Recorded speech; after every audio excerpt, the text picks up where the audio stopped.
Ladies and gentlemen, welcome into Podcast Room 303. Introducing one co-host with more nuggets than Chick-fil-A, Nick Morahan. Executive producer until we find someone better, Eric Washington. Nobody really knows what he does around here, Nevada Putnam. And now, the single greatest thing to happen to hosting in history, Jermaine Antonio Colon Mendez. On with the show. Ladies and gentlemen, welcome into Podcast Room 303, episode 278. I'm your host, Jermaine Colon Mendez. This is my co-host. And as always, we have with us the executive producers, the EPE, and Nutty Putty. How are you doing this evening, Nevada? I'm doing well. It's still kind of hot as balls here. Fall hasn't really hit. It hits for like a day or two and then runs away back to summer. So one of these days, one of these weeks, we'll probably hit fall, or maybe we'll just go straight to winter like we've done in the past. So it's kind of a kick in the dick, but it is what it is. But overall, doing good. Can't complain. Yeah, it somehow still did. How you doing this evening, Eric? Doing good, man. San Diego weather's perfect, you know what I mean? So can't complain. Yeah, right. This motherfucker. Oh man, so I happened to just get back from a trip, and you know, my mom, God bless her heart, love her to death, but she very much stated the obvious very frequently when it came to the temperature of the weather outside. Uh-huh.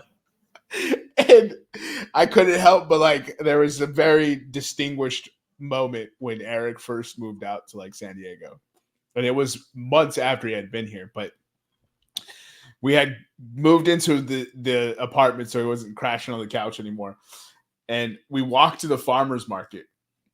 Keep in mind, Nevada, it's San Diego, right? It is the summertime, but it's San Diego. The weather is 72 degrees. It's 72 degrees. I even pulled up the weather app because Eric was like, it's 86, Jermaine, it's 86. I was like, and he was like, at the farmer's market, it's hot. It's hot. I was just like, dude, what are you talking about? You're in long sleeves and shorts right now and not even sweating through anything. But he was like so vehement about how hot it was. And I just couldn't wrap my head around it because I was like, dogs, people would kill for 72 right now. I was like, it was just one of those days, dude. I don't know if it was like, got the hot flashes. I'm just going to say it was my period coming. I don't remember exactly what was happening, but it was fucking hot. I remember that. My guy moved from Phoenix, and I was like, dog, you know what hot is? This is the furthest thing from hot, bro. I quickly, because you know how I feel like people where you live, you just get accustomed to it, and you just get used to it. Like people up in Boston, they wear shorts in 20-degree weather because they don't give a shit, right? I lived in Arizona for 10 years. I was a king at the heat. I could wear long sleeves in the heat. Nothing would bother me. 120 degrees, boom, we'd still go out. I moved away from that bitch for 1 year. I went back to Arizona. I was like, nah, never coming back. Fuck this place. Like, it's like I lost all my ability to handle the heat 1 year after being gone from Arizona. Also, I don't think he ever had it because 72 and sunny. My man was my man's was on the surface of the sun at this farmer's market, dog. Well, plus, I run hot naturally. You know what I mean? So you're gonna add at least 25, 30 degrees to whatever. This is coming from the guy who wears hooded sweaters inside in this middle of summer. This is what I'm saying. This is what I'm dealing with, Nevada. And I've slowly like learned that people's commentary on temperature is a pet peeve of mine because no one's ever satisfied, right? Like you are right now. It's hot as dick. I'm gonna talk to you in 2.5 months. And you're just like, God damn, it's so cold. I can't wait for the summer. And there is just the slightest amount of inconvenience in degrees of temperature, and people just can't deal. And I'm just like slowly learned that because like my mom was correct. It was hot, but it's the only rainforest in the Caribbean. You know what I mean? Like it's the only rainforest in like, I don't know, maybe not North America. Yeah, either way, it's one of the only rainforests in that area. So yeah, it's hot as dick. It's hot, it's humid, it's thick. It's an island. It's in the Yeah. middle of the equator. Like all things correct. Yes, you're right. It is hot, but like I just announcing it or like pointing it out, it does nobody any favors. No. And it's the same thing happens when it's cold, and I'm just like, yo, 3 months ago you were begging for it to be cold. Now it's cold and you're begging for it to be hot. And I'm just like, it's officially just become a pet peeve of mine. And I just realized like I'm very much becoming an old man. That was I can't remember the exact quote, but it's a Mark Twain quote where he says, everybody talks about the weather, but they don't do anything about it. It's a good point, dude. That's a good point. Like, dude, I was like, I'm getting older. I was like, just new pet peeves are just, you know what I mean? And it's just like, I was like, dude, I was like, yo, I've been in hot before. This is not hot. I was like, you want to go see some hot? All right, let's go build a dish in the middle of the world's hottest desert at 12 noon with no breeze. You know what I mean? Like, let's go experience some heat and then we'll talk. But yeah, try to serve margaritas in 170-degree weather. No, I'm just kidding. I bet you they taste fantastic because it's so To hot. the people drinking them. Yeah, exactly. My fat ass sweating on the patio. Oh, dude, that's why you came from Phoenix to San Diego. I was like, this is hot. This nice temp, and there was a breeze. I just blend in real quick wherever I'm at. Like I could move to Boston right now. Next year, I could walk around in shorts in the wintertime. Oh dude. my goodness, I couldn't imagine an Eric living in Boston because you. Oh, jeez. All my worst qualities would tossed. like full circle in Boston. Just the most toxic Eric you could ever create. Oh yeah, with an accent. With an accent. You know he would pick up an accent. With nothing but drunk kick Murphys playing out of my car. He's getting neck tattoos and trying to rob Fenway. Hell yeah, dude. All right. With that being said, if you bared with us through the first 7 minutes of the pod, this episode is hopefully you read the title because I don't necessarily have to do that, but the episode is the final episode of our 2024 NHL Futures Series. We've already had a few international games take place. Correct, Nevada? Correct. Buffalo and Devils. Buffalo Devils 2 games set. Where do you remember where it was at? Czech, Sweden, Hungary. I don't really remember where it was at. But we'll finish out with the Metropolitan and then the podcasts division because we're slowly getting Eric into hockey, but until he's fully there, then we won't. Their global series was in Czechia. Okay, so I was close. We'll finish out with the Central, which is the Blackhawks and the Avalanche. Without further ado, Eric, you want to bring up the lovely handy dandy notebook? All right. So, Eric, you want to read to us the finish of the teams and then read us the first odds? Yeah. So last year in the Metropolitan Division, the New York Rangers finished first. Carolina Hurricanes finished second. The New York Islanders finished third. Washington Capitals finished fourth. Pittsburgh Penguins finished fifth. We had the Philadelphia Flyers at sixth. The New Jersey Devils at seventh. And the Columbus Blue Jackets at eighth. For the 24-25 season, we have the New Jersey Devils predicted to finish first in this division. Their Stanley Cup odds are plus 1,300. It's a 3-way tie, but they have a slight odds. They do have the slighter advantage as far as the odds go. So they're plus 1,300 for Stanley Cup, plus 230 to win the Metropolitan Division. And then to make the playoffs is minus 400. To miss the playoffs is plus 300. Over under for the point total is 100.5 or 100.5. I'm a pseudo New Jersey Devils fan after being ridiculed the year I picked them to be good by Nevada and co. And then they ended up being good. So this is fun to see that they finally made it to the pinnacle, I guess you could say.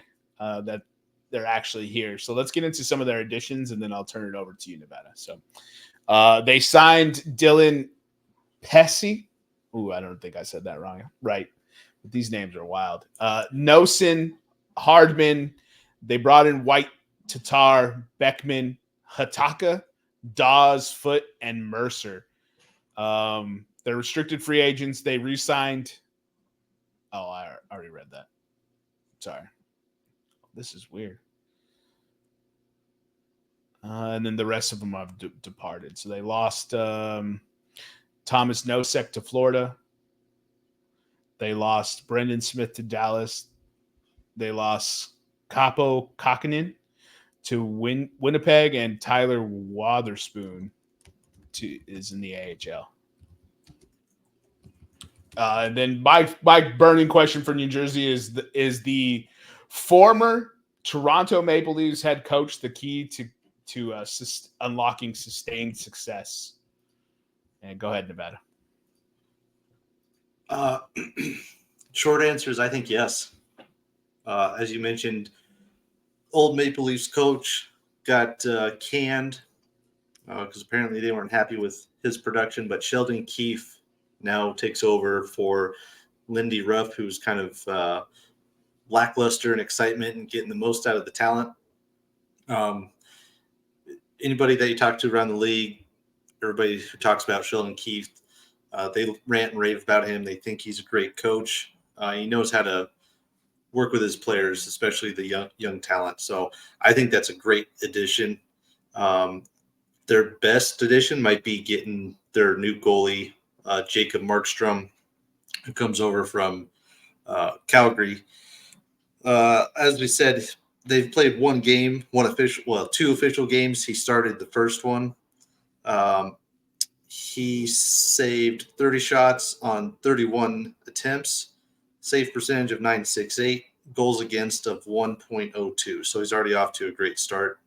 That's over both games? He just played one, it looks like. Okay, got it. Yeah, because it was a back-to-back. I don't know why, but whatever. So, yeah, Jacob Markstrom is huge. That was clearly the Devils' issue last year. If I'm not mistaken, their goalie tandem they had last year was either dead last or very close to last. It was atrocious. So getting Markstrom in there, he'll settle the back end. Very good pickup. Jack Hughes quickly becoming one of the probably right now slept on superstar, but it's not like he's underrated. There's so much other talent in the league. But when you see him play, you can tell it could very well be this year that he's puts his name up with all the Matthews, Eichels, McKinnon, stuff like that. He's just not household yet, is what I would say. He's not a household name. If you watch hockey or stuff like that, even if you just watch him play, you're like, wow, that guy's something else. He's really fucking good. Yeah, he's stupid. I think one of the benefits for the Devils is that the youth, the core of their youth, mentioned Hughes. You got the other Hughes brother. They got a prospect in Nimick on the back end who's coming up. Dawson Mercer. All these guys have grown up together on the team, and it is starting to show. The chemistry's there. They're going to be fun to watch. Timo Meier, who signed with them last year, he needs to step up his play. Last year, he didn't really live up to what he was in San Jose. So I don't doubt that he'll be able to get back to his old ways, particularly with Sheldon Keefe. He'll use him for what he's best at. But I think this team is going to be very dangerous. When I looked at the odds, I think the Devils were like third or fourth to win the division, but it looks like it must have updated. So I have the Devils winning this division, obviously getting into the playoffs. And if they're winning it, this division's a ball buster at the top. But I'll definitely go over 100.5 for their point total. Yeah, I'm really high on the coaching change they made. I was part of the reason why I picked them 2 years ago was the bench coach who now is coaching Is he coaching Nashville now, Nevada? Yep. Fucking A. Terrific coach who now coaches the Monstars in Nashville. We'll get to them a little later in today's episode. But so for them to finally get something more sturdy on this bench to unlock this pretty talented roster when you look at it top to bottom, especially with the addition of Markstrom, which is the year that we got into the little spat was because of goaltending, right? Typically you fade a team that doesn't have good goaltending, and I was still like, I just think the defense is going to help the goalie be good. So similar to Nevada, I have over 100. I have yes to make the playoffs, and I have yes to win the division. Yeah, I think if you want a little fun bet, I have to double check, but I put these guys as on the short list to win the President's Trophy for most points. Between Edmonton, probably Toronto, and the Devils. Dang, that's high praise. I'm really high on Edmonton this regular season, especially after the way they started last year. But Eric, can you get us President's Trophy odds for the New Jersey Devils? Wow, that was more of a tongue twister than it needed to be. While Eric's looking that up, we'll move into the very next one, the New York Rangers. At the time we put this spreadsheet together, obviously odds are always constantly changing, but when we put this together, they had a plus 1,300 to win it all, plus 250 to win the Metropolitan Division, minus 350 to make the playoffs, plus 270 to miss the playoffs, and they had the same point total as the New Jersey Devils of 100.5. Before I get into some of their signings here, I will my question for the New York Rangers was, can their defense get back on track? They signed Carrick, Fitzgerald, Grolex. I know that X is silenced, but that's a wild name. Rude Waddell, Schneider, Robertson, and Lindgren. I have to go play NHL 25 just to learn these names. What was the Devils' odds, Eric? So the Devils are plus 1,100, and that would be fifth best odds for that. Fifth best odds, plus 1,100. That's, you gonna put some pizza money on that, Nevada? Yeah. So let's see. We got Edmonton. I assume Toronto's up there. Edmonton first, Toronto fourth. Nashville. What's Nashville there? Nashville is really. seventh. I mean, he said seventh. Like, that's not the seventh best odds at all of hockey. That's not good. Schmucks. So you guys got Edmonton, Toronto, and New Jersey. Florida, maybe? Oh, Dallas. You just got both of them. And then the only other team that I would say matters for you guys would be the Avs. We'll talk about that later. Avs are sixth? Mm-hmm. Yeah. So I forgot about Dallas. But again, we haven't done the Central Division. We'll get into that next. But so New York Rangers, go ahead and take it away, Nevada. Yeah, this team it's really more of the same of what you've seen in the last 4 years. They're going to be contending. They got one of the best, arguably the best goaltender, certainly on the short list. Sorokin? Oh wait, that's not Igor Shesterkin. Sorokin is the other team in the other New York team, right? Yeah. Adam Fox, who's on the short list for best defenseman, with Cale Makar and Quinn Hughes. And then their forwards are Timmy Panarin. He was in the short list for Hart last year. He didn't make the final list, but he's always right around there, 100-point player. Their forward group is very solid. I mean, Zibanejad scores. Jimmy Vesey's a workhorse. Vinny Trocheck's a perfect culture and attitude guy for them. They got Rimpe, who's fighting everybody last year. We'll see what he does this year. 6'9", baby, 6'9". Yeah, he was training with some legend enforcers in the offseason, so we'll see what that does for him. Their forward group is arguably one of the best in the league. Probably their top 9 forwards is probably, you could put them up with anybody. Defense, like Jermaine alluded to, kind of got to get back on track. Obviously, Adam Fox, you know what you're going to get from him. Keandre Miller is underrated. He keeps improving, though. He's a stud. Trouba, Big I don't question know. mark. Question mark. Yeah, I don't know. It sucks because, well, it doesn't suck, but it's kind of a tricky spot because he's their captain. But I think if he wasn't the captain, I think they'd be probably trying to move him. Yeah, he was. They said that he fell to the third line, right? Yeah, last year. Yeah. And Nick and I said it last year when it came to playoff times. He can be really good, but he makes some bonehead moves at the wrong time.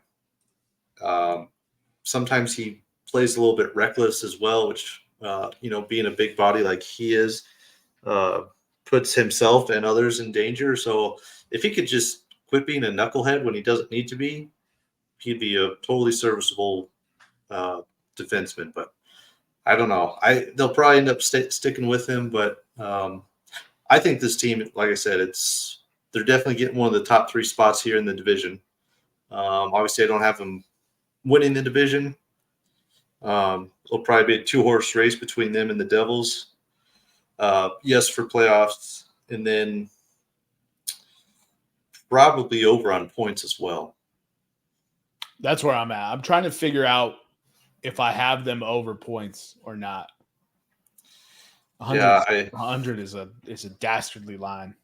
I'll pull up their previous years, but they're usually hovering right around low 100s. Yeah, I think being able to keep Lindgren should help the defense, which is my biggest concern.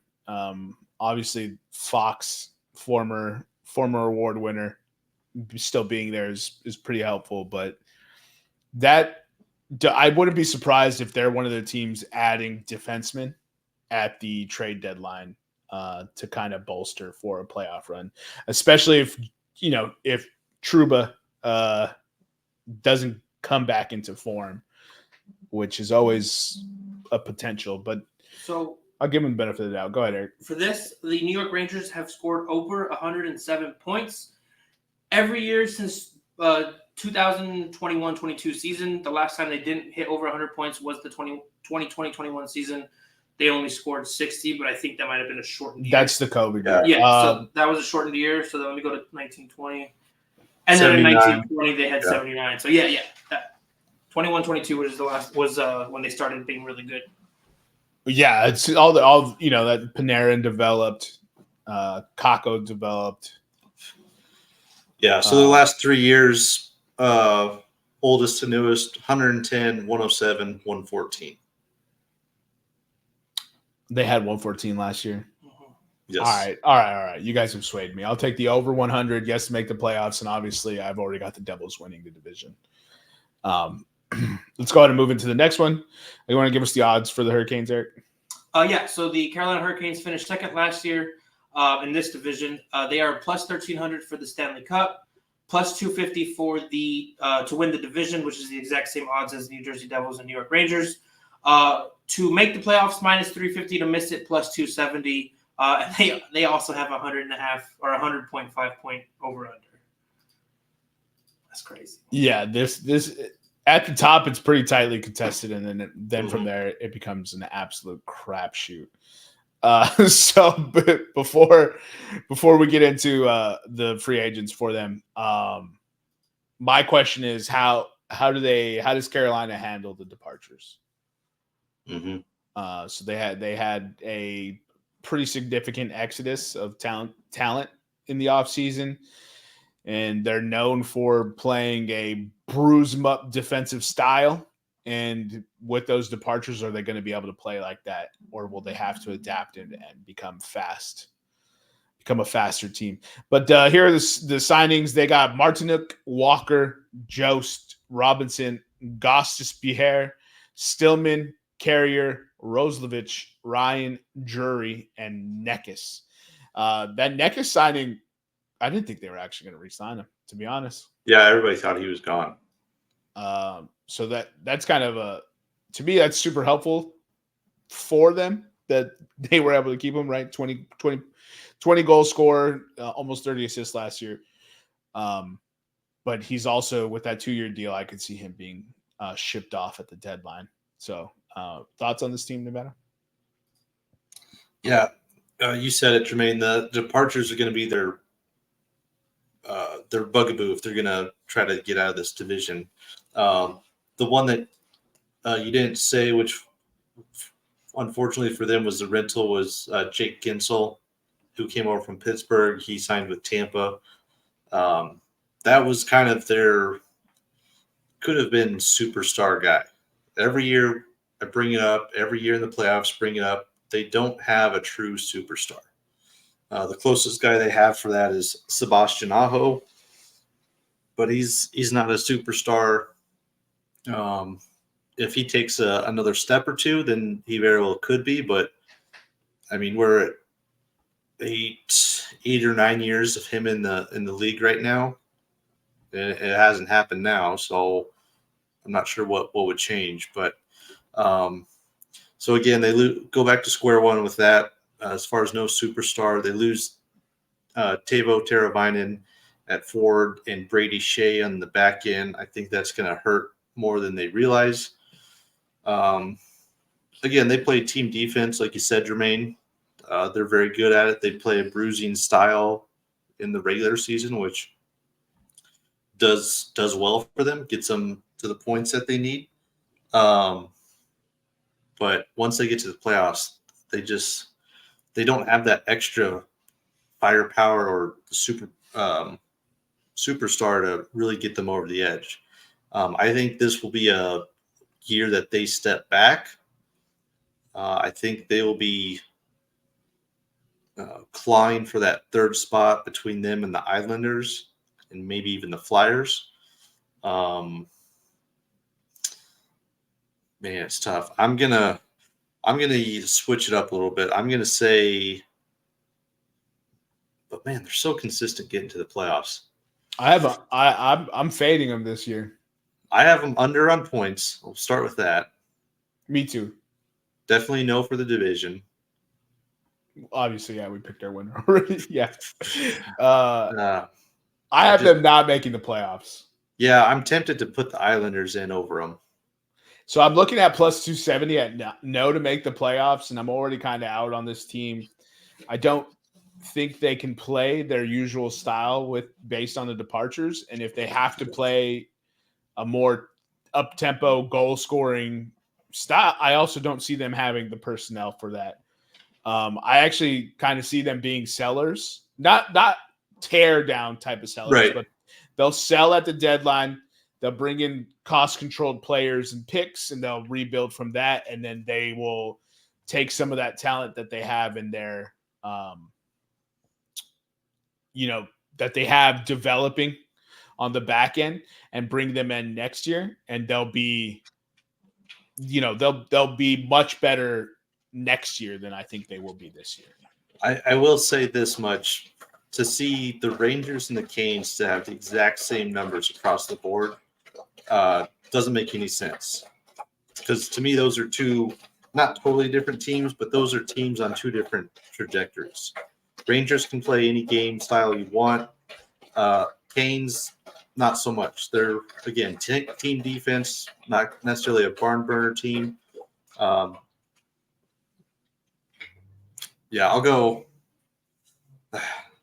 go no for the playoffs. Let's go. Just because I think I don't think the Islanders definitely have a better goaltender than what the Canes do. Sorokin. You have to say it that way, dude. Like you're in Street Fighter. I don't think they'll be able to overcome the pieces that they lost. And I think this will be a down year, but I don't see it as a year where, I don't see it they're headed towards a rebuild or anything like that. I just think they need time to develop more, to bring in some depth. Because the Carolina, usually their like modicum for success is being able to just have a lot of talented guys top to bottom, but no, like Nevada likes to say, like no true game changer. And that's how the Kraken were able to make that run in their second year. Yeah, I think they'll probably be in it for the race the last week or 2 weeks of the season, but yeah, I don't think they'll get over that hump to get back in. And the problem is this is just an incredibly competitive division from 3 to 6 or 7, Yeah, basically. between that and you're fighting for spots with the Atlantic Division too, which we talked about. Exactly. It's just it's not that'll be part of the reason why they make it out. But you can from Carolina to Carolina Islanders, Penguins, Capitals, Flyers, like it really is just a coin flip on which two you think are going to make it in from there. Mm-hmm. And I just think Carolina is not going to be able to overcome those losses. So under points for me, no to make the playoffs at plus money and no for the division in case I didn't say that all. And then we'll go ahead and get into the next one, Eric, if you want to give us the odds. Yeah, so the New York Islanders finished third last season for the Stanley Cup. They're plus 4,500. To win the Metropolitan at plus 1,200. To make the playoffs, minus 105. To miss it, minus 125. Their line is 91.5. 91.5. So, they were 21st and or 22nd in offense last year, which is really, really bad. And, case breaking news, ladies and gentlemen, it's really, really bad in a 32 team, league to be 22nd is not good. They made the playoffs last year. They did, right? Yes. Because I think both New York teams were in it. Yeah, because Devils didn't make it. Rangers, Canes, Capitals made it. Yeah, so Islanders were number 3. Islanders were number 3. Okay, and that'd be interesting to see if they're able to take a leap there. But let me go ahead and get the Islanders. Islanders signed Duclair, Riley, Holmstrom, and Wallstrom. And I think NHL.com does their free agency tracker. Weird. But, Ishakov was signed as a restricted free agent. And they lost Sebastian Aho, signed with Pitt. Different Sebastian Aho. Okay. I was like, that doesn't sound right. That's all I've got for the free agencies. You want to take it away, Nevada? Yeah, it was pretty lackluster offseason. As you mentioned, their offense, what kind of jump is it going to take? It's got to take some sort of jump. The Islanders are incredibly boring to watch because they just gum everything up, and it's a 2-1 game. Yes. They love the under. Yeah, they've been playing that way for up until last year when they brought Waugh in midway through the year. So I think everywhere Waugh has gone, there has been significant increase in offense. When he took over, they were in 6th place. They jumped to 3rd place, going 20-12-5 when he took over. Obviously, they have a very good goalie in Sorokin. Backup. Their backup is Varlamov, who's also last year he played very well. Sounds like he'll probably have to be the number 1 for a little bit. Sorokin is out for a few weeks for back surgery, so hopefully that doesn't follow him throughout the year. If it does, then obviously it's a totally different team and the Canes will get in. But assuming it wasn't necessarily anything major for back surgery, but I mean, back surgery is back surgery. And Waugh came out and said that it didn't go as well as you would hope. Oh, super. Yeah, and so that was my notes. I put 3 little bullets. Their offense stinks. Their goalie had back surgery. And then I said, if they're good, Raw equals dark horse for coach of the year. Yeah, I can see that. Raw, the guy who was his legend for the Avs goalie is the coach. Yep. Yeah. Cool. So I have no doubt that their offense will maybe not light it up, but they'll be better than they have in the past now that they've got a full offseason under him. They just have to be league average, and that's a jump. You know what I mean? Well, and the thing about it is they got to have Sorokin, because if they have Sorokin, then he'll help shut down the back end so he can keep the score at 1 or 2 goals. Mm-hmm. But if he's out for too long and they have to ride Varlamov, I think he's too old nowadays to be the workhorse. That's why he's there to spell Sorokin. So hopefully Sorokin can get back sooner than later. What do you know about Hogberg, Marcus Hogberg? Hogberg?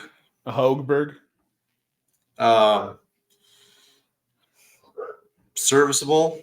I think it's just a depth piece. He had some good times. I think it was Ottawa is where he was from.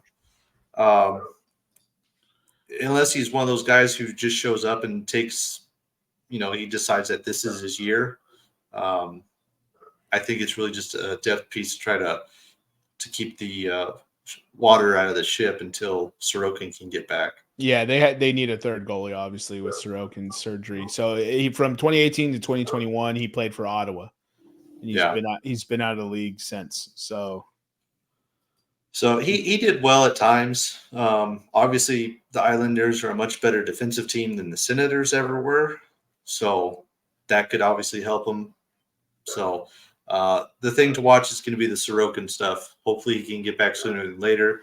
But like I said, since I got the Canes out, I'll put the Islanders in. But hearing the Sorokin news that it wasn't the best surgery in the world, doesn't bode well for my pick. But for the time being, I'll have them in the playoffs and then over on the points. Man, I kind of want to fade both the Hurricanes and the Islanders, but then I gotta pick somebody to make it. Hold on, who did I pick in the Atlantic? Yes. I only picked 3 in the Atlantic. Really? I think I picked 5. I was gonna reserve the right to come back and look at 4 it. 4? Yeah, you have the Rangers, Lightning, and Red Wings. Okay, well, now that Swayman finally signed, like we said, we're going to drop the episode and he's going to sign it, sure as shit. Nah, but this was like 2 weeks later, dog. That we had a good shelf life on that. If that's the case, then I'll throw Boston in there. Now that they got their goalie. Big contract, too. You as well, Jermaine? Yeah, give me Boston to make it, and then... Well, you have Detroit finishing ahead of Boston. And you're standing. So if they make it. Yeah, I was about to say Detroit as well. Nice. So because I'm only picking 3 from the Metro. Mm-hmm. And I think I'm gonna fade the Canes and the Islanders both. Ooh. And get a little spicy with it. So I'm gonna go under 91.5. Sorokin has literally been the Islanders for the last few years. I feel like he has been the engine that makes them go. And that's a good way to build a hockey team, right? If you have an elite goalie to build them that way, it's a fine way to do it. But without that engine, I just don't see how they overcome it. And, Patrick Waugh is a pretty good coach, but he also doesn't last anywhere very long. So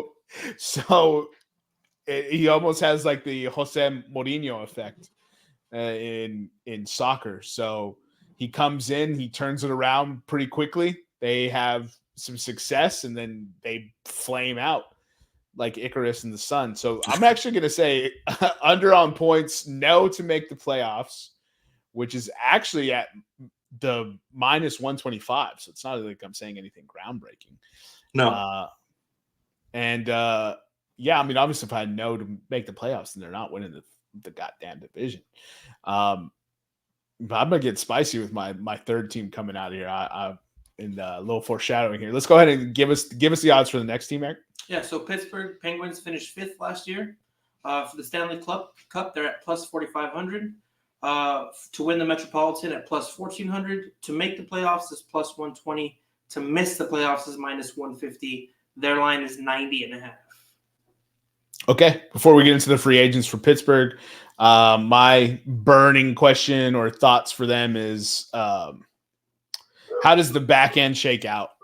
So they've got goalie questions, and that's not anything you ever really want to have when you're going into the regular season. Obviously, you could figure it out over time, but that was just kind of my initial thoughts for them. So Grelick, Bovalier, Shea, Hollowell, Klerman, Imama, Benstrom, Lizotte, Aho, and Androvsky are their free agent signings. So I'll turn it over to you, Nevada.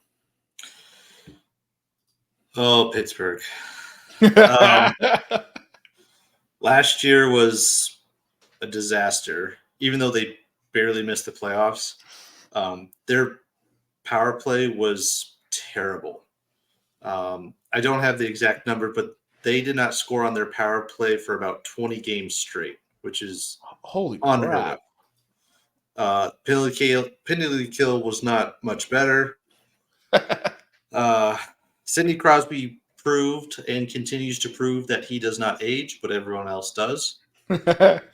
Obviously, they lost Jake Gensel at the trade deadline, which was big. He was that sometimes he was that first wave of scoring. If not, he was at least the second wave of scoring. So how they replace that? As far as their power play goes, they got to figure out who's going to man the power play. Every power play that you have, power play 1, power play 2, you have a quarterback on that. It's usually a defenseman because he's up on the blue line, and he's, seeing who's open, what plays are coming, stuff like that. Eric Carlson is very good at, as is Chris Letang. But you can't have two quarterbacks on the field at the same time. You got to pick one and let them run it. Because that's their starting defensive tandem, right? I don't know if they're starter. They might be split up, would be my guess. Probably have Letang on the first pairing and Carlson on the second, would be my guess. But you got to pick one or the other. It clearly didn't work last year. So whichever way they go, just find your quarterback for power play 1. They bring in Matt Grzelcyk, Ryan Graves. That'll help with the defense a bit. Ricard Raquel had a down year last year on wing. He needs to step up to play at his level where he's been most of his life. They got a rookie in a trade, Rutger McGroarty. I believe he was Winnipeg's pick. Looks like he's made the cut, so be interesting to see how he plays. He's a big guy. Malkin, he is a guy that is starting to show his age. Last year wasn't his highlight year, so they got to keep him going. They have the potential. Tristan Jarry in the net. He's got to obviously stay healthy. It seems to me that when he starts to get into a groove and stuff like that, he ends up missing a week or something with some sort of lower body injury. So if he can stay healthy, they'll have a chance. But I don't know. Losing Gensel hurts, and I just don't see how they replace that with the roster they have right now. So I have no across the board. 90.5. I'll go under. Same thing for me, Eric. Mid to upper 80s, I think. I think they're going to challenge for a playoff spot, but they'll be sellers at the deadline as well. And it'll be some big names that we're not used to seeing outside of a Penguin sweater. So I'm not saying Sid the Kid is going to get traded. That's not what I'm saying at all. But I do think they'll move some of these guys that they're not long in the tooth for. And there was going to be a little bit of a retooling coming for Pittsburgh. So I have them no across the board and under as well. So to Nevada's PowerPoint thing, the record for most consecutive power plays with no goals, 51 by the Leafs. But way back in the day. Pittsburgh had 37 last year, consecutive power play chances with no goal. And they also had the 25th lowest power point percentage. If this makes any sense, 15.1%. Yeah, it means they scored only on 15% of their power plays. That's crazy bad. I didn't realize it was that bad. Jesus Christ. For a team with all that talent, that's unacceptable. That's why Gensel got traded then. If it makes you guys feel any better, though, the record is 51 in the regular season. The Capitals hold the record in the playoffs with 36 consecutive power plays. That was when they were the President's Cup winner, I'm pretty sure. 13-14 with no goals on 36 consecutive power point plays in the playoffs. That was when the narrative started building against Ovi. When everyone started turning on Ovi was that year. You can't do that, bro. Not in the playoffs. Not in the playoffs, big fella.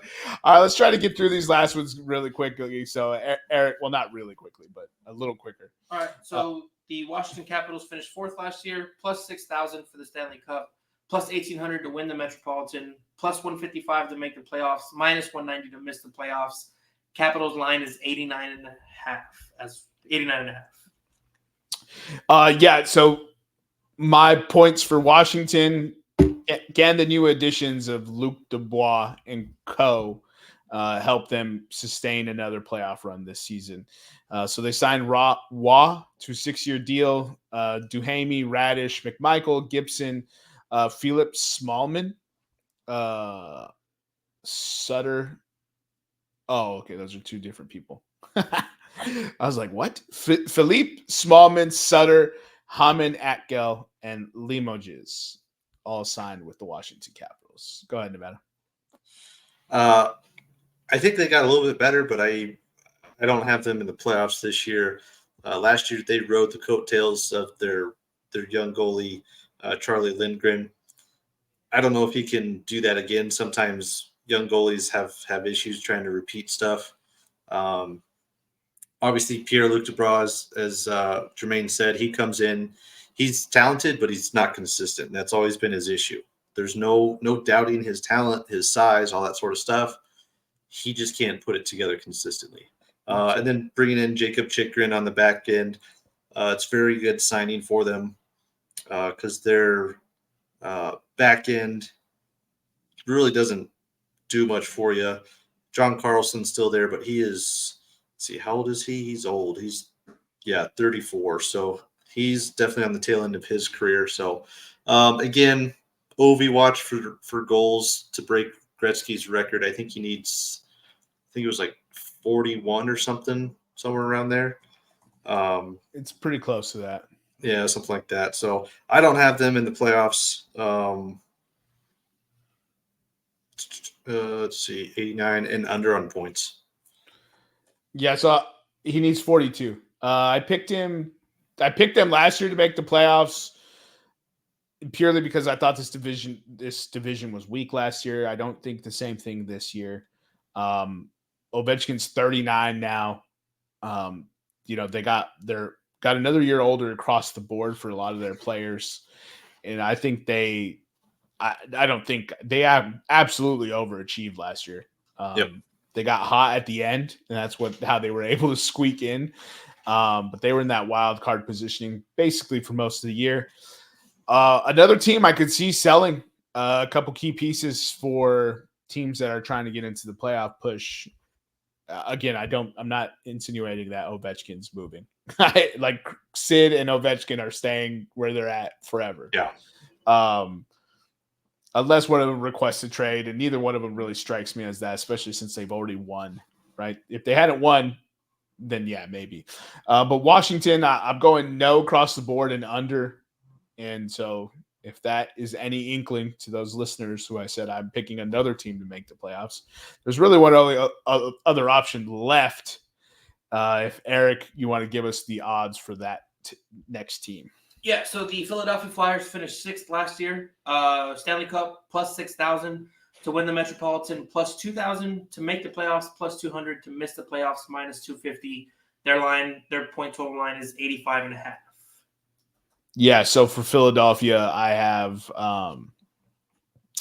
really it's like the question was, what will the Flyers become, right? And then I subtext like, how does the lineup shake out? Is basically the questions I have. They didn't make a ton of free agent moves because obviously they've been shit for a while. They've been building in house, so they have that talent there. And I think this is the year that they take a leap forward. So they brought in Johnson, Richard, Brink, and Zamula, and then you can take it from there, Nevada. Yeah, I could see this being a sexy pick to get in a 3 spot or contend with a wild card spot with the Atlantic guys. We've seen over the last 2 years, especially last year, that Tortorella will not lay down. In a year where they were supposed to basically tank for Bedard, he basically said, "Fuck that! I'm a professional head coach. We're going to play," and they played themselves into like the 7th spot. Granted, they got a very nice consolation prize in Matvei Micheko, who will be playing his rookie year this year and is, I'm pretty sure, the odds-on favorite for rookie of the year as it stands. I certainly don't see them taking a step back. It's going to be interesting how their goalie play settles itself out. They have their goalie, possibly of the future, Ivan Fedotov, is 6'6" without skates. So with skates, he's going to be damn near 7 feet tall. Yeah, they have it listed on the Flyers roster site at 6'7", 214. Yeah, so that's a large human being in net. Their defense is not bad. They got some offensive talent in Jamie Drysdale, comes over from Anaheim. Eric Johnson, very solid, just getting old. Travis Sanheim, another solid defenseman, and Cam York as well. I probably have them finishing 4th or 5th, right in the mess with the Canes and the Islanders. But the way I've picked them, I have them out of the playoffs. I don't think it'll be by much. And they'll probably be just over that 85.5. Yeah, so this is one of my favorite dark horses this year. I love the Mikov pick when they made it. He was someone that I was looking at until, obviously the Blackhawks ended up with the number 1 overall pick, and then the scouting process was done. Didn't even tune in for the draft. Just circled him, added to the roster, kept it pushing. But I think Mikov is a terrific goal scorer that they added to this team. He's probably gonna have some growing pains, but I think they'll insulate him well enough, and I like their coach a ton. It's one of the reasons why I'm picking this team. I just think he's a terrific ice hockey coach. So I'm taking over 85.5. Yes, to make the playoffs at that juicy plus 200, and then no for the other 2. This should be a real fun season for Philadelphia Flyers fans. And you're going to learn how Tortorella is going to want to play, whether or not you're going to be a fast speed team, which is kind of how I think he'll end up playing it, just with some of the weapons that they have. But it's going to be fun to see how he settles into line 1 versus line 4 and builds it out from there.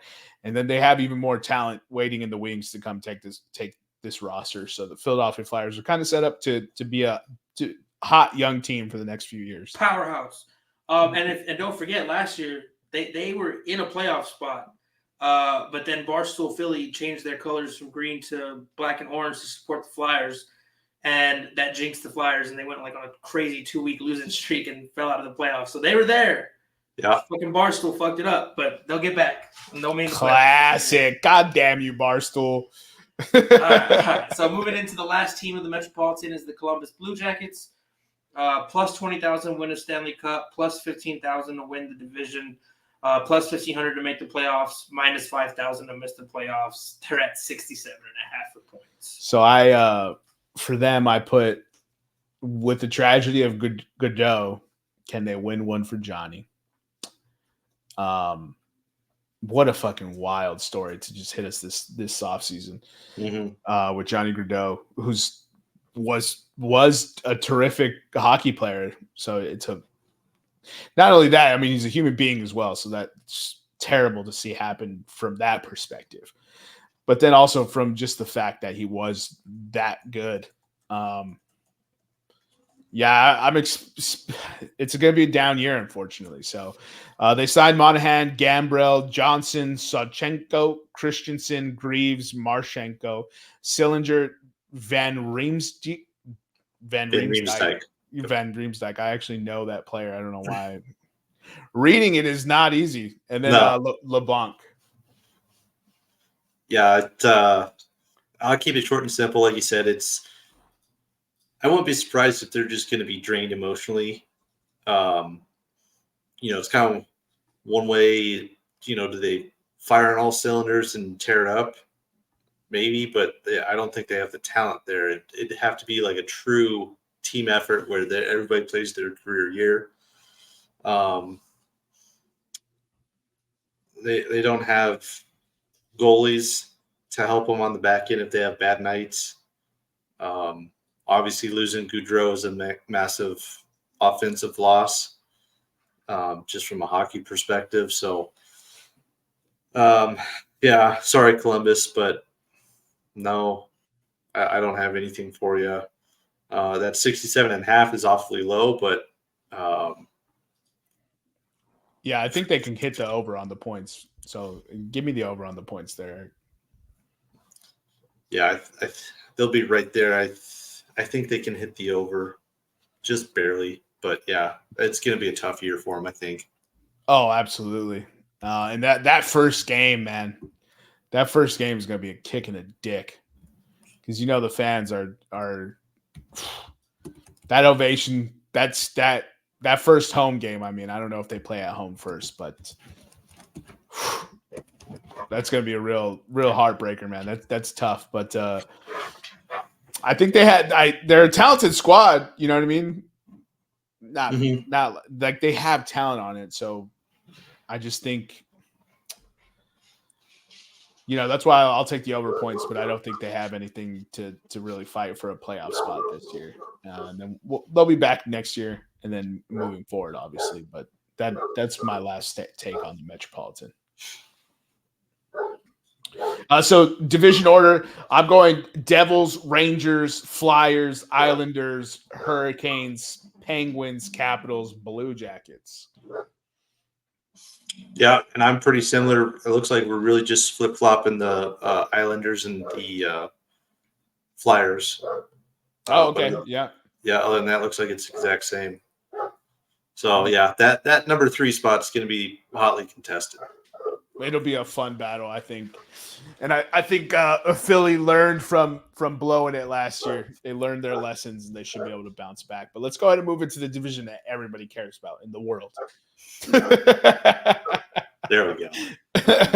As God intended. We're going to move into the Central Division. Last year's finish, they had Dallas, Winnipeg, Colorado, Nashville, St. Louis, Minnesota, Utah, and Chicago.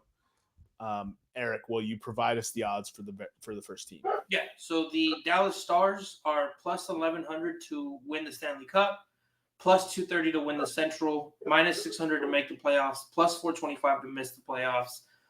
Their point total was at 103.5. Yeah, so Dallas,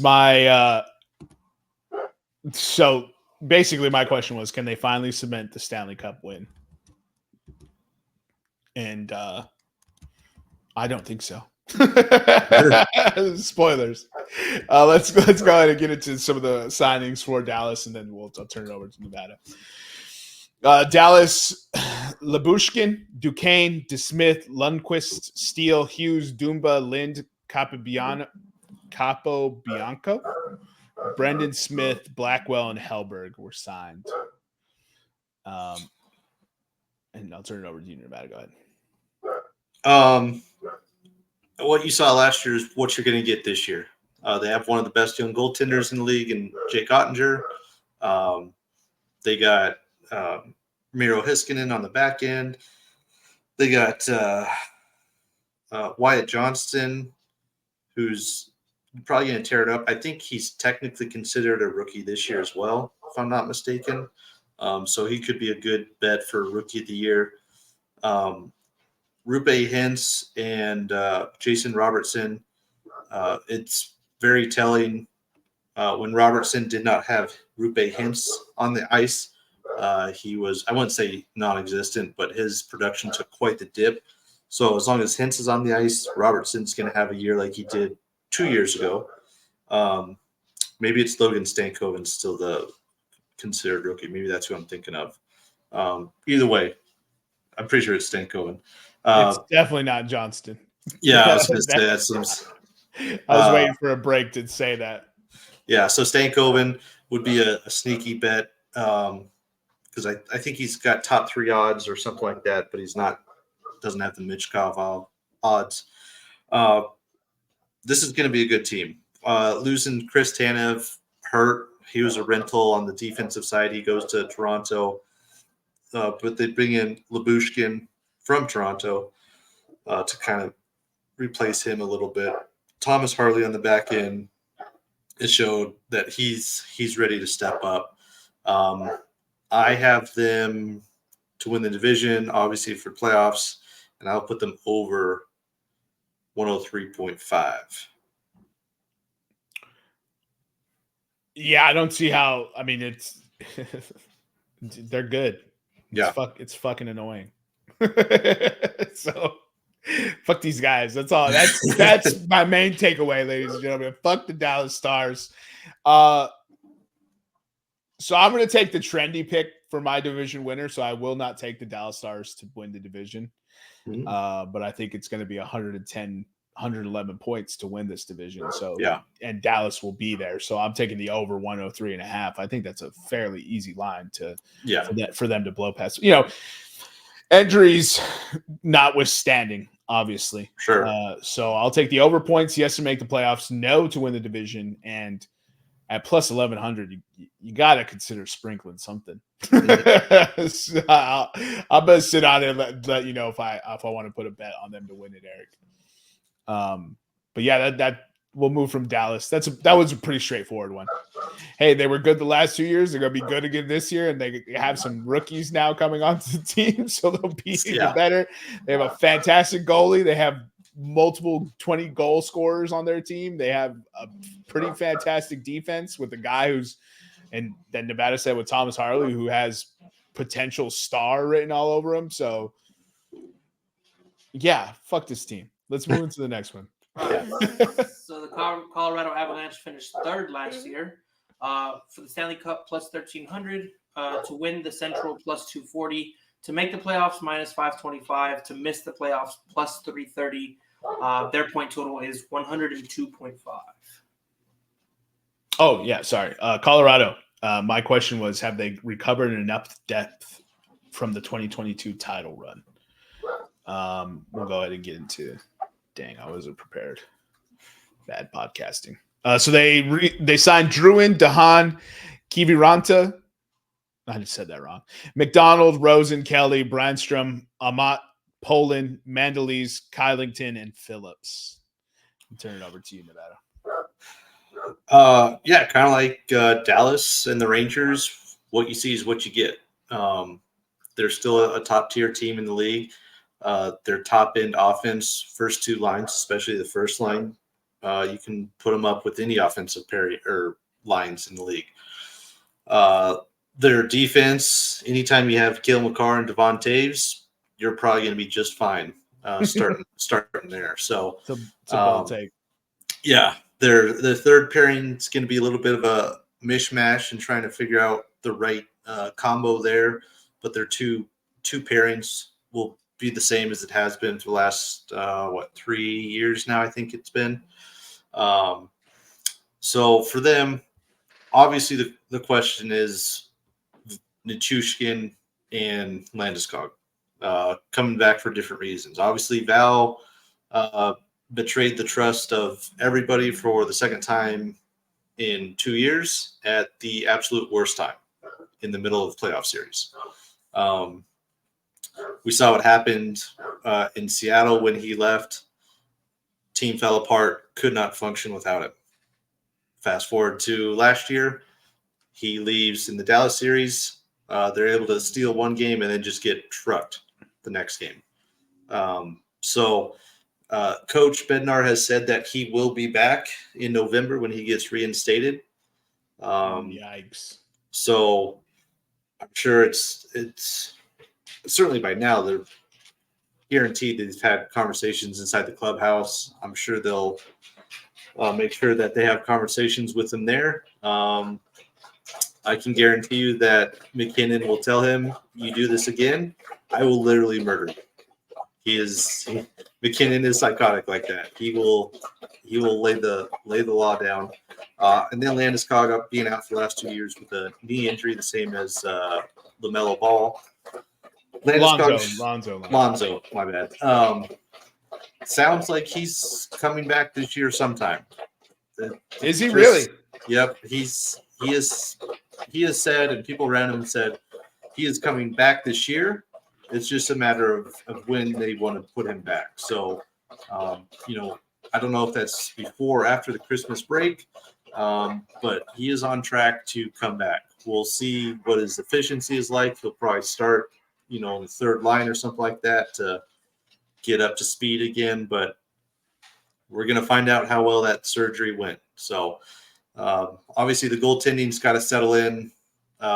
Gorgiev led the league in wins last year, but he was hot and cold, as evidenced by the postseason last year.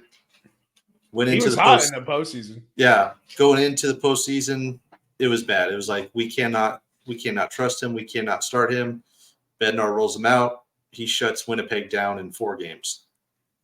The first game was an ugly game, but after that, he's like, "Okay, yep, I'll play."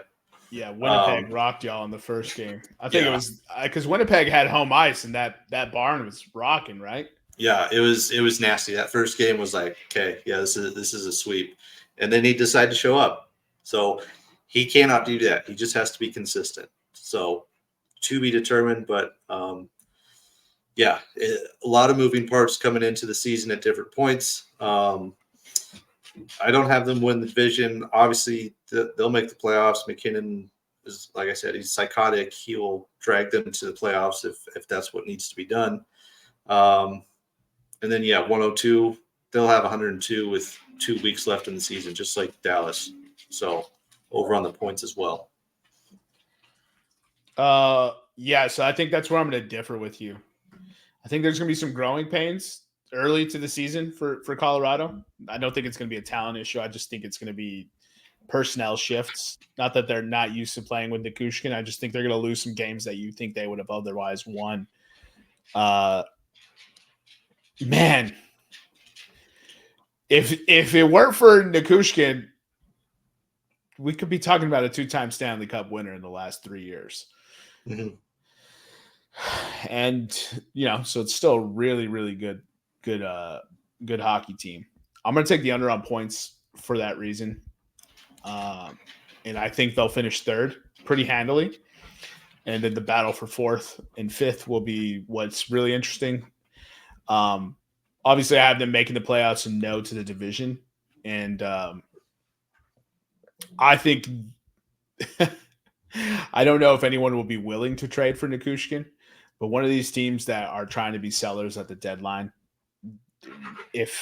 maybe Nikushkin could be a chip that is offered in return for someone they can count on in the playoffs. I don't know. Maybe I'm just being hopeful because it's a lot better when Nick isn't all doom and gloom about 100-point team. So I picture the Avalanche finishing at 101, and Nick will tell me how shit they are all year. So it'll be fucking annoying again. So Eric, will you tell us how many more teams we need in the West for the postseason? You each need 4. We each need 4. Okay. 4, 1, 2, 3. So I for sure have Colorado making it. So now you have 6 total. Right. Yeah. Okay. Two more. So I have Dallas and Colorado making it for sure. I just think Colorado's going to be a few points off from the division crown again. Mm-hmm. Let's go ahead and move into the next team, Eric. Just real quick, isn't it such a luxury to be able to say that you have a player, aka Nathan McKinnon, that he's so psychotic he'll just drag your team to the playoffs? Like I wish my team had a player like that. Just drag us to the playoffs by his own will. Now imagine how good Colorado would be if they had a top 4 player. Oh yeah, or 2 of them. All right. This is shenanigans. I'm moving on. All right. Next is the Nashville Predators. They finished 4th last year, plus 1,800 for the Stanley Cup, plus 350 for the Central, minus 340 to make the playoffs, plus 260 to miss the playoffs. Their win total or point total is set at 98.5. They missed the mark on that point total. Give me the over there, big fella. So Nashville. I asked, does the fantasy roster live up to the hype? Because as evidenced by the names I'm about to read off, holy shit! Yeah, strap in, fellas. So they signed Stamkos, Marchessault, Ski, Carrier, Wedgwood, Hinostroza, Bellows, Stastny, Parsinen, Delgazio, and Tomasino. All right, Nevada. Yeah, we said it when the trade deadline or the free agency opened up. They won free agency. You cannot argue with that. Yeah, they have opened up a 2, maybe 3-year window to go all in for the cup. Mm-hmm. Andrew Brunette, Jermaine's coach from the Devils, when they tore it up a couple years ago, he's in year 2 there. He knows how to get the most out of his team from an offensive standpoint. So, yes, my question as well is, how many teams, pick any league you want, you bring a group of stars and superstars together, how often does it work out? Probably not as often as you would expect, right? So that'll be what will be the tipping point for this team. Brady Shea on the back end is a huge upgrade to go alongside Yossi. I don't know if they'll have them on the same pairing or not. I don't think they will. UC Saros gets a big contract. Their stud goaltender. As long as he's healthy, he can play up to that high-end potential that they need if they want to go deep for a cup. So, I have them finishing 3rd. Again, I just think there might be a little bit of chemistry issues for, the first couple months until, kind of around Christmas time, something like that. So I don't have them winning the division, yes, for playoffs, and then yes, for over on the points. But it'll be interesting to see how this team goes, because it's stupid. I mean, you got Steven Stamkos, Ryan O'Reilly, Jonathan Marchessault, Philip Forsberg, Roman Yossi. That's probably their power play is what just named off. So it's fucking ridiculous, bro. Roman Yossi might be a fun bet for Norris Trophy. He won it just a few years ago. He hasn't gotten worse, and the talent around him has gotten better. So, hey, you remember that that trophy winner? You have to do less this year, big fella. Yeah, that year when you put your team on your shoulders, now we have like 5 other dudes who can help you out. It's embarrassing, just the talent they have at all 3 levels. Saros in net, that's another good bet for the Vezina. Yep. Just because his front line is absolutely bonkers with I said his name wrong, but Brady Shea. Yeah, it's a funny looking one, Shea. And then dude, honestly, like, usually the all-stars that are brought in haven't won before. Mm-hmm. Right? And that's why it doesn't work. But Stamkos and Marchessault have already that was pretty aggressive. Yeah, Stamkos and Marchessault have won. And Ryan O'Reilly, has he won previously? Yeah, with St. Louis. With St. Louis, right? So you're looking at, and Ryan O'Reilly wasn't even brought in this year. How fucking ridiculous is that? He was brought in last year. Jesus, this fucking team. And then Forsberg is leading them up front. fuck me. I hate this team. And, there's a saying we have over here on this side of the screen. In AB, we trust. Because I love to talk shit about that Devils pick. So, yeah, give me over points. Yes, to make the playoffs. Yes, to win the division. And fuck it, dude. Sprinkle a little money on those Preds to win it all at plus 1,800. That is crazy. Good coach, good goaltender. Jesus. Good coach, good goaltender, good defenders, good forwards. I mean, sounds like a Stanley Cup winning playoff team to me. You know what I hope? I hope the same thing happens to them that happens to all these other people who do this shit. Just like the 2011 Philadelphia Eagles. I hope it crashes and burns and they don't make the playoffs. Well, that's rude to say after I picked them. But I also won't be upset. I'm just saying, like, it's bullshit, man. It's like Shohei to the Dodgers, these guys to the Predators. It's just... Look, Stamkos and Marchessault is purely because the Lightning and Vegas Knights had to pay everyone else. Didn't Vegas do like some weird like bullshit? Oh yeah, Nevada hates something. Oh, okay, yeah. Well, we don't have to get into that. They found a loophole into the way the salary cap could be used, so that whenever you put someone on the injured list, their money no longer counts toward the cap.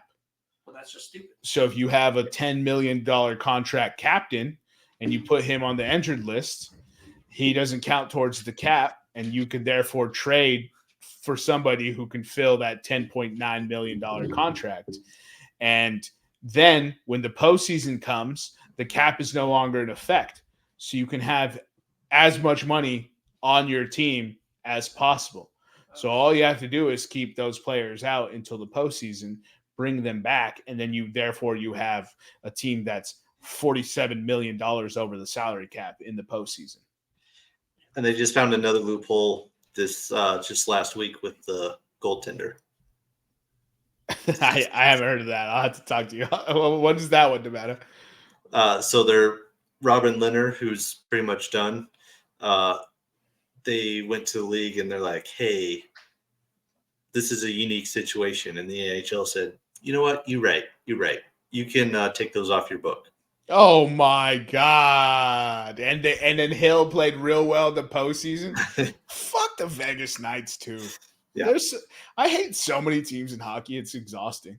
Let's move into the next team. So the next team is going to be the Winnipeg Jets. They finished second last year. They're at plus 2,500 for the Stanley Cup, plus 800 for the Central Division, minus 200 to make the playoffs, plus 160 to miss the playoffs. Their point total is 95.5. Yeah. Can the Jets build on the unexpected success of last year? We all kind of said they would be dark horses to flirt for a wild card spot, but nobody had them finishing second. Mm-hmm. Which great for them, right? That's something that team desperately needed. So in free agency, they signed Kakkonen, Comrie, Miller, Anderson, Dolan, Fleury, Shaw, Gustafsson, Stanley, Coughlin, and Lundmark. Go ahead, Nevada. Yeah, this team, it goes as Hellebuck goes. And obviously last year he won the Vezina as the best goalie. There's a reason he's consistently one of the best goalies in the league year after year. I am concerned though they lost some offense. I don't know if they're going to be able to get back to where they were at the last 3 weeks of the season last year. They trailed off because they were first in the division pretty much all year between them and Dallas. And then they started to nosedive, and it almost was a concern of, are they even going to make the playoffs? So they got some work to do. I'm not convinced that they have the offense to contend again. They've got a couple of really good players. Obviously, Kyle Connor, he's probably be right around a 40-goal scorer. But other than that, they got some young guys. It'll be remain to be seen how they perform, like Brad Lambert and Braden Yeager. It kind of leaves a little bit too much. Damn it. I have them no for playoffs, no for division, and under on the points. Yeah, unfortunately, they had a ton of players depart. So Brossois signed with Chicago, Capobianco signed with Dallas, Delia signed with Edmonton, Dillon signed with the Devils, Naziev is just out there floating. Mallet went to the Kings, Monahan with the Blue Jackets, and Toffoli with the San Jose Sharks, and Viel with Boston. Unfortunately, like I would love for them to stay good, especially since last year in the postseason, apparently like they were having issues with cash flow and keeping the team in Winnipeg. So I don't necessarily want the team to leave Winnipeg. It's just kind of a team that's always been around. So that I kind of hope they stay good, and I think they'll be competitive for the wild card. But unfortunately, I think they lost too much, and now teams know to not take them lightly, which is something, subconsciously or consciously that you can't just shy away from, right? So Winnipeg was basically one of the darlings last year. Was basically one of the darlings last year. And just to repeat that performance, especially in this division, that's the other part. Like this is an incredibly good division. Like Minnesota is a good hockey team. Utah Hockey Club, with a lot of the additions that they had in the offseason, are a dark horse for the postseason. So I'll do the under points and no to make the playoffs. And it kind of breaks my heart, but also who gives a shit? Fuck the Jets. Damn. All right. Next would be the Minnesota Wild. They finished 6th last year. They're at plus 3,500 for the Stanley Cup, plus 1,000 for the Central, minus 135 to make the playoffs, plus 105 to miss the playoffs. Their point total is 93.5. Yeah, so Minnesota last year underperformed expectations, and they took the mild shit talk and decided to live up to that name. So it'll be interesting to see with Minnesota is like, can they score enough goals, right? It's basically what it comes down to. It doesn't matter how good you are defensively if you can't score on your own end, right? So if the other team only scores 1, I mean, that's great defense. But if you score 0, ask Manchester United. So in the free agency, they signed Trennan. They signed 8 players on a 2-way contract. And then they brought in Chisholm, Raska, Walker, and Clark. Let's see. Goligoski retired, and Lucchini signed with Nashville. Mermis signed with Toronto, and Shaw signed with Winnipeg.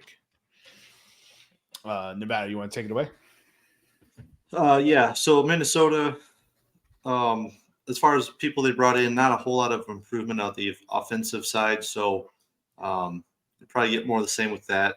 Defense could be dangerous from an offensive perspective. Obviously, they have Brock Faber, who showed last year that he's going to be a threat. And then they drafted Zeev Bouillon from DU. He probably won't play until their season is done in March. I imagine he'll probably sign his entry level after their season is done. So he'll be a late add, but they got some offensive firepower on the back end. Their goaltending is good. It has been good. It might get better if they bring up Jesper Wallstedt, their stud rookie. They may not for the time being, but if he comes up, he could be a threat for the future. But no for playoffs. No for, let's see that, right? Yeah. No, I do have them making playoffs. No for the division. 95, man, that's right in the middle. I'll go just under on the point total. Minnesota's is 93.5 for them. Oh, yeah, I was looking at Winnipeg. All right, then I'll go just over. Right, thread the needle in between the two of them. Oh boy, yeah, fuck the Minnesota Wild. In case it's not evident, fuck everyone in this division. So 93.5 is a great line. I think they'll be battling for a wild card spot. I don't think they have it. So I'm going to go ahead and take Minnesota under points and no to make the playoffs there. And the fact that no is plus money is pretty awesome. So you can get that at plus 105. I have them no to win the division. I have them no for the finals. This is typically pretty competitive ball club. Kaprizov is there leading the attack for them, but he needs some help. And I think they're going to take this year again to help, develop some of that scoring help that he's going to need. Marc-Andre Fleury is ancient, so it'll be interesting to see how their goaltender position shakes out between him and Gustafsson and Wallstedt. And I would probably wager that somebody who's concerned about depth for the postseason might take a flyer on Marc-Andre Fleury if he's playing even remotely well. And that's just kind of how it goes for that, because he's 40 or 41, if I'm not mistaken. And, he still has name value, and he has the tricks of the trade, as some might say. So I'll go ahead and take under and no to make the playoffs, and we'll go ahead and move into the next one. All right. So the next one is the newly established Utah Hockey Club. Last year, as the Arizona Coyotes, they finished 7th. For the Stanley Cup, they're plus 5,500. For the Central Division, plus 1,800. To make the playoffs is plus 175. To miss it is minus 215. Their point total is 87.5.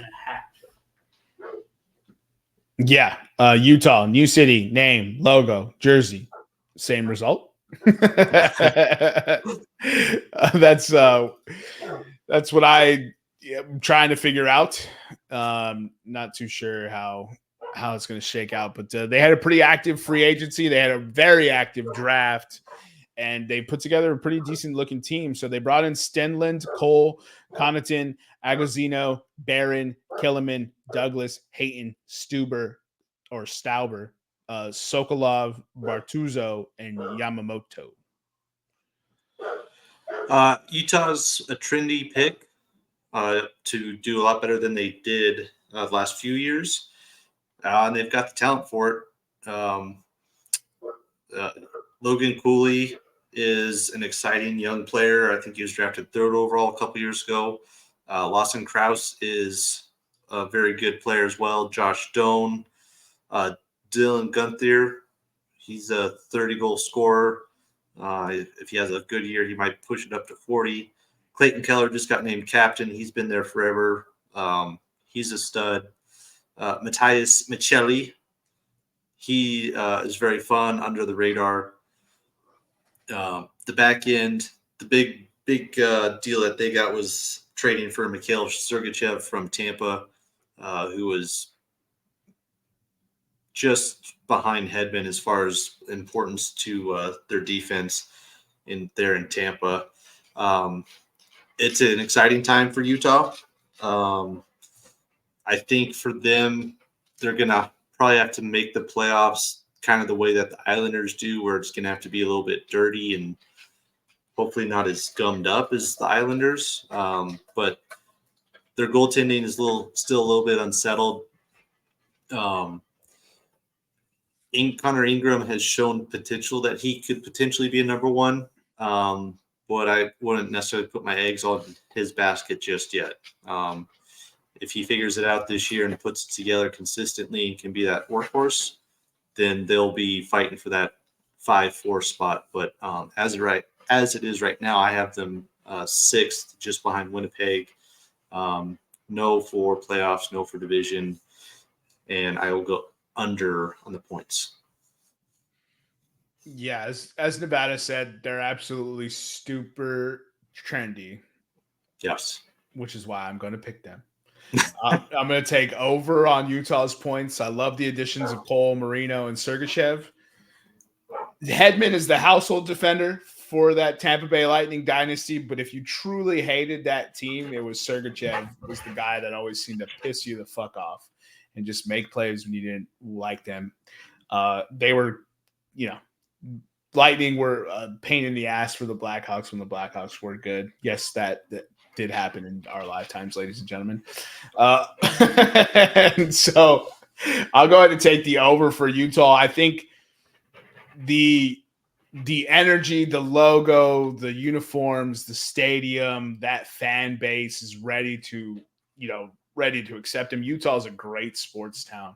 They love getting behind their franchises there. So I think that new invigorated energy, coupled with the fact that Arizona wasn't too terrible last year. Right. Especially at home. Very good at home. Until about like the trade deadline, and then they hit like a snag.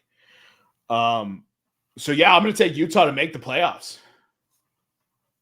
That'll be my fourth team. I think they're going to be battling Minnesota and Winnipeg because I don't think Winnipeg and Minnesota are necessarily bad or by any means. I just think they'll hit under their points, which gives Utah some room to kind of flirt with them. And I'm completely disregarding the St. Louis Blues, but we'll get into that here in a second. Just a quick question about the Utah Hockey Club. Did you say there was a gentleman named Yamamoto on the team? Yeah. Can you guess his first name?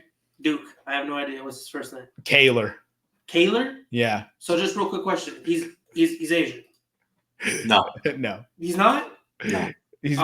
Maybe he's part. Because I was gonna say, bro, I'm just saying it's a little funny. We have an Asian dude in Utah who plays hockey. Like, you know what I mean? But so his paternal grandfather is Japanese.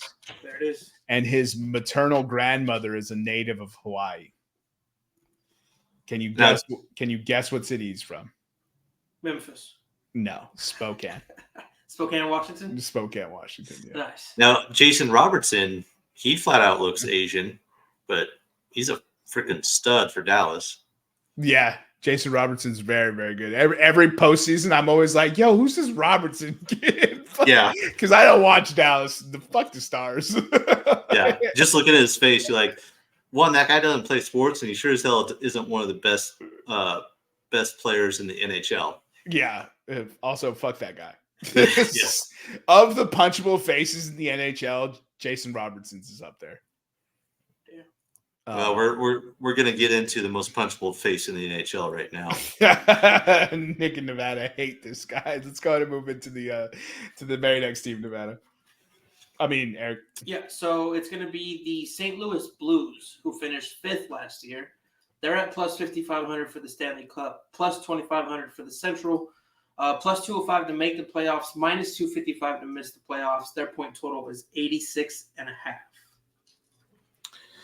Yeah, so St. Louis, I wrote, can they stop people from scoring at least so easily? That was my burning question for them. Kapanen, Schoenemann, Joseph, Suter, and Alexandrov are who they brought in via free agency. Go ahead, Nevada. Yeah, and then the offer sheeted guys, Philip Broberg on defense, who was that's a big get for him and a fairly significant loss for the Oilers because he is young and he's showing that he can be the stalwart guy. And then the other offer sheet also from the Oilers was for Dylan Holloway, who's a young and pretty exciting winger. Yeah, they don't have a lot of changes from last year to this year outside of the offer sheets that they got. Their defense has added a few guys. Ryan Suter, who's, 88, something like that. Torrey Krug, who I think missed pretty much all of last year. He is out all of this year already. He will be on, I assume, long-term injured reserve so they can recapture his salary cap hit. But yeah, Broberg on the back end is going to help. But yeah, the most punchable face in the NHL is Jordan Binnington. The guy's a tool. He's a snap show. I wasn't excited with him last year. So I can't say I'm excited with them this year either. So I have them no for playoffs, no for the division. and under 86.5 points. You can give me the same, Eric. Yeah. They just didn't do enough in the offseason. No. They weren't very good last year. They didn't do enough. And then to see 86.5 points, I mean, granted, what did they finish last year? Let's see. See if I can't find last year's standings real quick. So they finished with St. Louis, right? 92 points. Holy shit. They finished with 92 points last year? Nah, fuck it. It's still fading. Yeah, it didn't feel like 92, though. It did not. That's why I looked at 10. I was like, when did that happen, dog? Here's the crazy thing. They finished above Minnesota, which you could have given me 10 tries to get that answer right. I don't think I would have. So, fuck the St. Louis Boos. They suck. Boo. All right. Also, I hope Jordan Binnington gets traded to the Avalanche. It's like a secret dream of mine because Nick and Nevada hate him so much that it would just be amazing for him to come help solve their goalie problem. We've talked about that, how we would handle that. We're still not sure. They've even conversed, but they don't know how to handle it. That's the best. Yeah.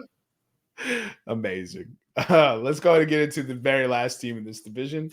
All right, so it is the Chicago Blackhawks who finished 8th last year for the Stanley Cup plus 15,000, to win the Central plus 10,000, to make the playoffs plus 900, to miss it is minus 1,600. Their point total is 73.5. That feels high. That feels high. Look, dude, bringing in Teravainen is awesome. You know, bringing in Bertuzzi, good pickup. Foligno last year played well for us. Can you do that again? Taylor Hall, we took the flyer on him last year. He got hurt as his the way he loves to play. I just don't see it. We don't have great goaltending. We don't have, a great defender. So, I mean, Seth Jones is good, but nobody's you're not writing home for any of these defenders. If they break 73.5 and are the trendy dark horse for the playoffs that people expect them to be, it's purely on the back of Connor fucking Bedard. And do I expect him to take another leap? Yes. Was he fantastic as a rookie? Yes. Even missing time with a broken jaw, he was pretty fucking fantastic. So, and then, we have Patrick Maroon. Doesn't every team with Patrick Maroon make the postseason or something like that? Something like that. Yeah. It's pretty impressive. So that's another reason for, if you really think that this team can make that noise, I'm just going to temper expectations. I think 73.5 is a lot of points, and I think they are factoring in that Bedard jump. They did have a very good offseason, so that's another reason why they probably put the points that high. But I guess I just started talking about my team and didn't even really get into who we added in free agency for the listeners. So, as I mentioned, they added Teravainen and Bertuzzi pretty much when free agency opened. Followed that up with Maroon and Smith. They brought in Brossoit, Martinez, Brody, Phillips, and Crevier. And then I'll turn it over to you, Nevada. All right. Since Jermaine didn't, I will beat the drum for the Blackhawks. We'll start with goaltending. That does need to get solidified a bit. Obviously, bringing in Brossoit, who backed up Hellebuck last year, but even when he played, he did well. And when he was in Vegas before that, he was doing well. He's going to start the year on IR for a little bit, just for his knee, but shouldn't be too terribly long. They got a young goaltender in Drew Comiseo. He probably won't start. It looks like he already was sent to the minors. Yeah, he didn't make the roster yesterday. So, but he's a guy. If he season's up in the AHL, he could be someone that you could rely on. Forwards, I like their forward group, especially compared to last year. You get Andreas, I can never say his last name, Atanansu. That's pretty good. Something like that. He's underrated guy. Tyler Bertuzzi, he's a prick to play against, but he's very good as well. Jason Dickinson, Nick Foligno, Taylor Hall, Fat Pat Maroon, Ilya Mikheyev, Frank Nazar, a young guy, Lucas Reichel, young guy, and then obviously one of their big signings, Teuvo Teravainen from the Canes.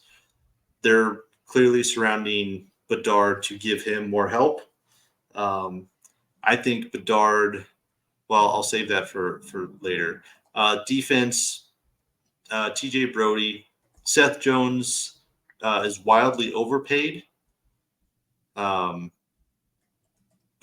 he's decent. His contract is a whale. Kevin Korchinski, who came in with Bedard, if he can take another step, and then their young stud that they drafted this year, Artem Levshunov.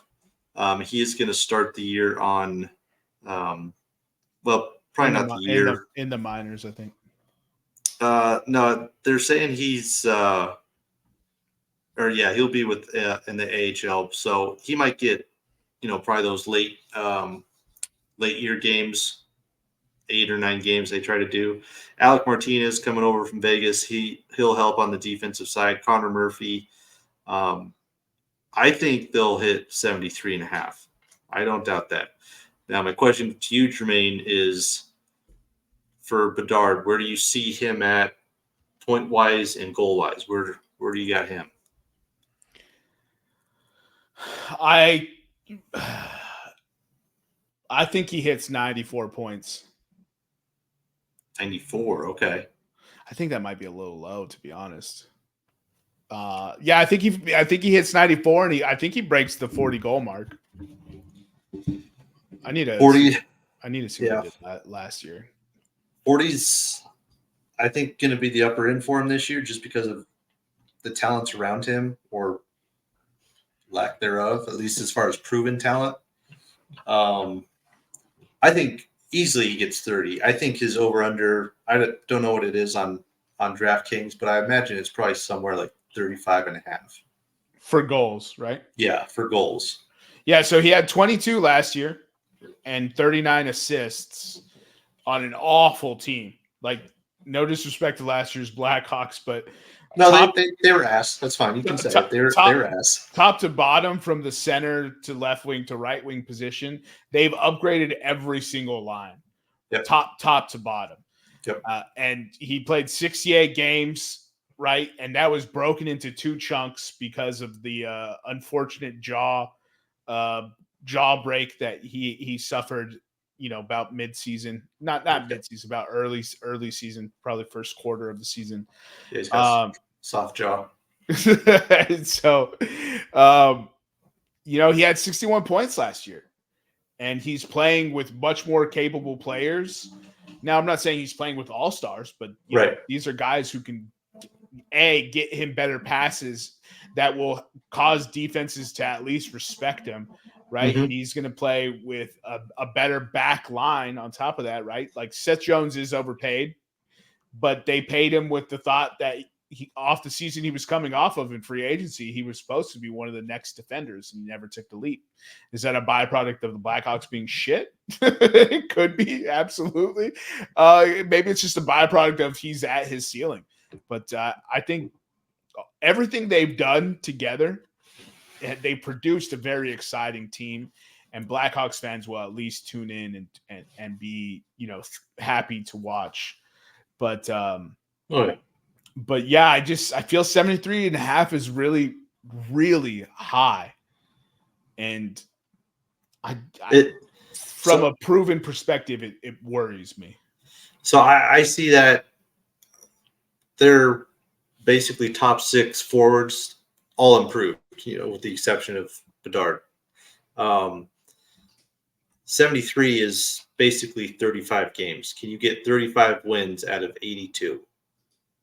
Okay, If you can, it's pretty fair. You're at 70 right there, not including overtime games. Overtime, yeah. So I think they could probably. It depends on Bressois, how soon he can get healthy and what kind of performance he can give you, because he's shown he can do it.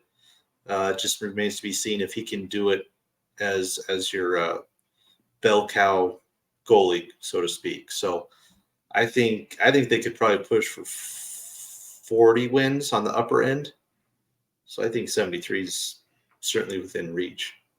So the number that I said, 94, was kind of the cap of what I think he can hit for goals and assists. I mean, to have 39 assists already is pretty fucking great. So as a rookie with no one to pass to, it's like, how did he get that many assists? Yeah.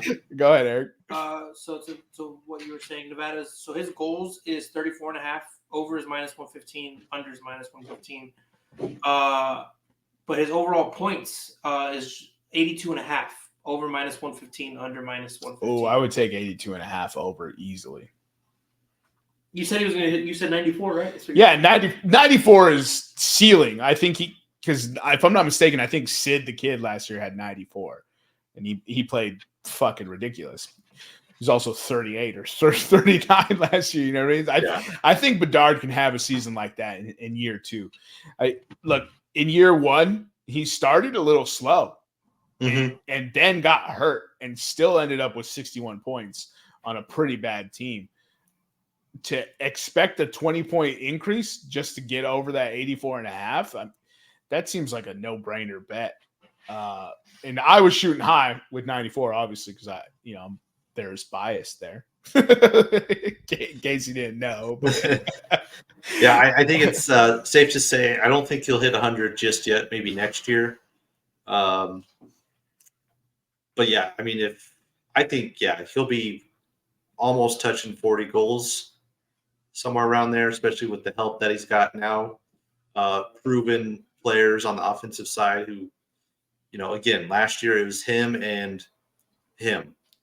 This year he's got some true help that can help spread out the ice some more for him. Yeah, Foligno and Dickinson were like the next two best guys, I think. Yeah, Taylor Hall only played 2 weeks, and then he was done for the year. Yeah, then he was out. I think he was done, and then they expected to get him back, and then in classic Taylor Hall fashion, he did the Taylor Hall. I'm actually going to just miss the season. I'll catch you guys later. A fun thing about Taylor Hall, he has played with the most number 1 overall draft picks. And the teams that he leaves, I'd have to go back and find it, but it's something like the team he leaves or goes to ends up with a top 1 or 2 pick every time. It's this weird mojo that he follows him. Well, we had him last year, and then we got the number 2. There you go. Overall pick. Man, if we had Macklin, dude, could you imagine? If we had Macklin, I'm picking him to make the playoffs. I wouldn't doubt it. That'd be nasty. Instead, they'll be on the same All-Star team, I suppose. Yeah, fucking. If you're gonna rig it right, NHL.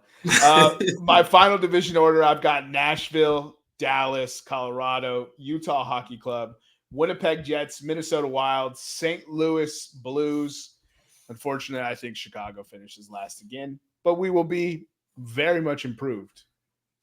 Yeah.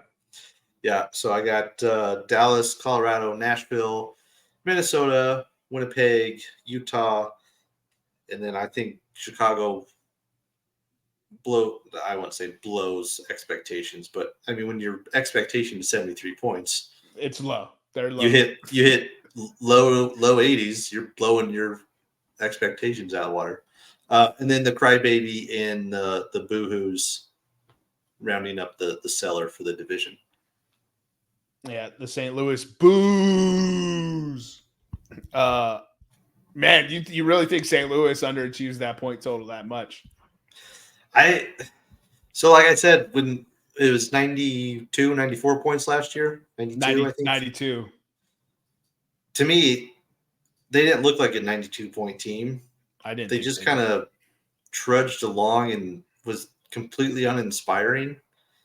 So the fact that they got 92 is surprising. Granted, that was with Craig Berube, who is now head honcho in Toronto. So I can't even think of who's. I think it's not John Hines, is it? I can't remember who the head coach is now, but Berube might have willed them to an extra 15 points that they probably shouldn't have had.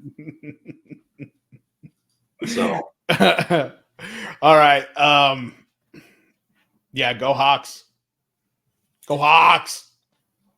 Val, keep your nose out of the Coke and keep your willy in your pants. That's all I gotta say. Dude, this is probably in poor taste, but the Avalanche should enlist a concubine that they just take with them. The team concubine just for Val. Just for Val, dude. Just for Val, dog. It's a good way to keep them straight, dog. Hey, if you're going to do it, we're going to control how you do it, all right? Yeah, exactly, dude. You got controlled chaos, baby. Exactly. Point them at it, dude. Capture that lightning in a jar. Oh, man. Oh, boy. You guys got anything else for the 10s and 10s? No. Enjoy it. Follow us on Instagram and YouTube and the artist formerly known as Twitter, X, at Podcast Room303. Follow our sister pod, Revenge of the Pod, on all things socials and wherever you get your podcasts. For myself, Jermaine Colon Mendez, for my co-hosts, for the executive producers, Nutty Putty and the EPE. We'll see you next time when you come on down and step into the room.